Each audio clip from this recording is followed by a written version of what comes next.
Hello, everybody. Buddy with Midland, Texas. I'm going to be sending this, emailing this to our mayor, to Mayor Blong, and city council members Burkes and Poole, and also the Texas Rangers. So I'm going to just address you, personally. I want to make this email for you. I'll answer any questions that you got. I think you're going to find this real interesting. I'm in my hallway of my home. As you know, on January 28, 2012, I was shot by somebody underneath my home with my phone lines cut and burglar alarms going off in the attic. I had been reporting people in the attic to the police for over a year, and they wasn't investigating. They were calling me 1096 or crazy on the police report, and they were acting like I was the only person, that thought people was in the attic. After I survived this premeditated murder attempt, I started hearing calls on my police scanner for other homeowners reporting people in the attic, and there was a lot of them, and I even recorded some of them, and some of them I could tell they were doing the same thing to them other crime victims as they're doing to me. As the story got famous, because I've had about 10 million views, on these videos I made for the last 10 years, that I've documented people from California to Alabama reporting people in the attic. Every time I turn around, I hear somebody new.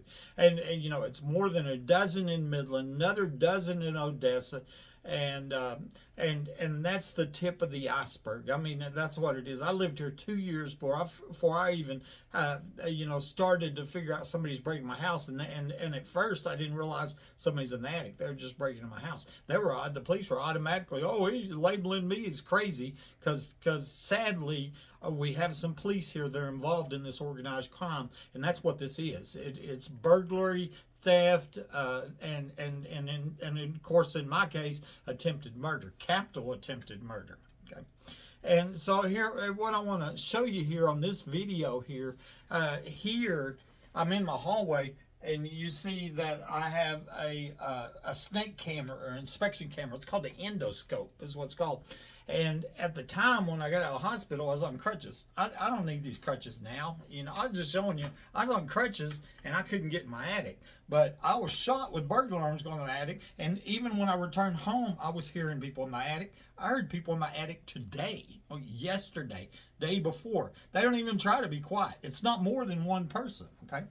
Well, I'm going to tell you what I did is that I sealed the attic doors off. That's one of the first things I did before I was shot. I got them bolted shut so I knew nobody could get in from like a window or door and get up in the attic, okay? So they're not getting in the attic, from a window or door. I also had the roof inspectors here twice. Charles Terry, you can ask him. He was in my attic, and I was telling him, we're seeing if they're coming from the roof in, maybe climbing a tree or whatever. And but even later, it snowed and there were no tracks on the attic, or on the roof. So they're not coming in from the roof. They're not coming in from the doors, but they're in the attic. And how do I know they're coming in the attic? It's because, like I said, after I shot, I had this camera here, and I drilled a hole in the ceiling, and I stuck it up there, and I saw a young Hispanic guy, just as clear as day. Before I could get the record going on, he was out of sight. Okay, I wish I had him. I wish I had that picture of him. I did install cameras up there. I proved that they were hacking them cameras. I've sent that to law enforcement before, and that's proof in itself. Hacking the security cameras that I put in the attic, and so here, let me show you how I bolted some of these doors shut. Okay, I'm in my garage, and I'm gonna show you. See how I bolted that shut, and that's to make sure nobody was getting into my attic from here, And I remember on one of my calls when I called the police, and when I very first figured out somebody was getting in my attic, then I had a board stuck up there, and that's when the police come over here, because I thought that was, I never even thought about them coming up from the ground, up a wall, or anything like that. Now I'm sure that's what's going on, and so I'll show you a little bit more. All right, Mayor Blong, City Council, Texas Rangers, let me show you something. What we're looking at the top is the ER nurse Cresswell notes taken at the emergency room on the night that I was shot with my phone lines cut, okay?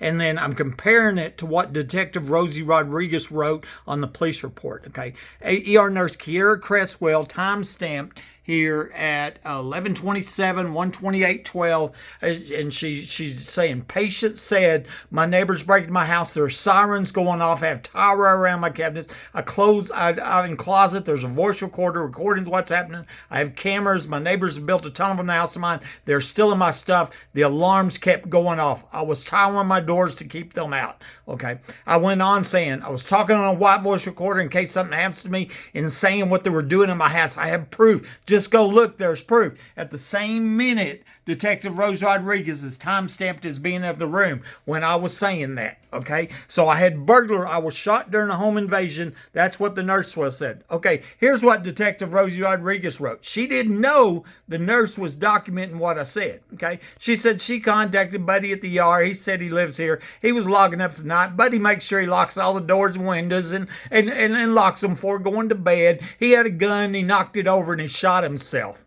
That accidentally fired a shotgun. That's what she wrote. Nothing about I was under a home invasion and burglar alarms going off and that there's a voice recorder that recorded it. That voice recorder was stolen by the police. Officer Chandler said she found it, was checked into evidence. I found that to be a lie. I made a big deal about the Midland police stealing evidence in a capital murder attempt, and about a year and a half later, it was checked in, it looks like, by a Sergeant Matt Davis, and then he quit the Midland Police Department. Remember, I'm sending this to Mayor Blong. This is for you, Mayor Blong, so you can see this. Let me show you a little bit more. I installed a Vivint alarm system in my attic to prove these crimes were going on, okay? And when I first installed it, my other alarms would go off. I would hear people in my attic, but the Vivint system said they're stupid. So I called them up, and I was telling them, I was shot in this house with burglar alarms going off, and your system's sitting there stupid, you know? And they sent somebody over there, we found a programming error. The next day, it dispatched the police to my house, okay? The police come to my house 2 different times they did. Both times they refused to look, okay? Call me crazy on the police report. That's what 1096 is. This date was 12/19/12. I was shot on 1/28/12, earlier that year, okay? And it says, he's afraid somebody's in the attic. No, the Vivint alarm system is who called the police. I didn't even call them. Vivint called them. Dispatched to my house was Chad Simpson. That's the Midland police officer that murdered his wife and killed himself in 2014, if you remember. He was one of the secret police, and Stephen Bracken. And Stephen Bracken writes on this report, he thinks there are people on the walls.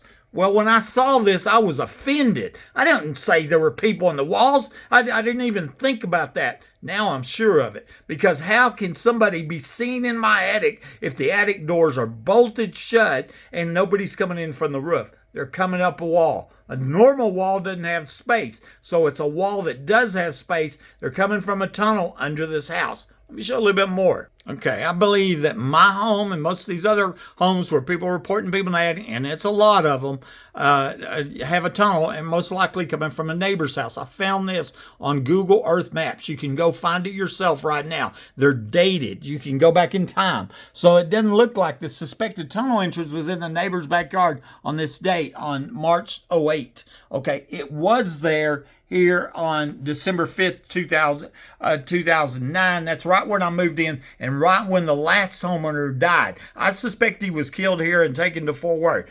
Okay, this was taken out here on this date at, it looks like, October 2014. I'm shot in 2012. Okay, so it's no longer there. Okay, I had found it, started posting pictures on social media. It gets taken out. A suspected tunnel entrance from the neighbor's house gets taken out. Okay, and actually it's here on 2014 right there, and it's gone by 2016. So I think it was removed in 2015. Also, a live tree is removed right there. I'll show you a little bit more. Okay, right here in my backyard on the old Google Maps screen, you could see where one of the underground homes is here. I believe I was told that's where the oil show parties are going on, in my backyard. Can't see it from above ground, see it below ground.